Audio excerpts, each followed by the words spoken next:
ఏమయ్యా, లోకాలని కన్న తండ్రివే, బంగారు కొండ చేతిలో ఉన్నవాడివే, కుబేరుడు పక్కన చేయి కట్టుకు నిలబడతాడే, నీ విభూతి చేత మహదైశ్వర్యములను సృజించగలిగిన వాడివే, ఏ కర్మకాలి శ్మశానంలో ఉంటావయ్యా, ఎందుకున్నావు?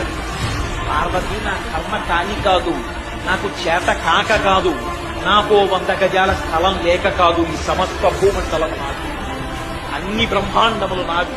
ఎందుకున్నానో తెలుసా? 2 కారణములకు ఉన్నాను.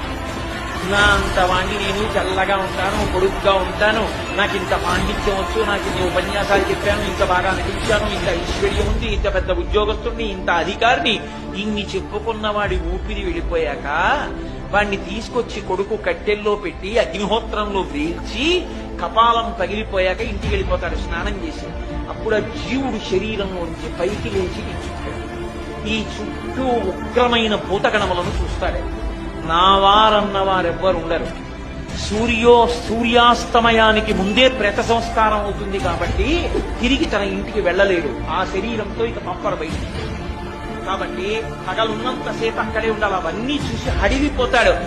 ఇంతమంది నా వారని బతికున్నంత కాలం సంపాదించి వాళ్ళందరికీ పెట్టినటువంటి వాడు శరీరం కాలిపోయిన తరువాత నా అన్నవాడు లేక ఒక్కడు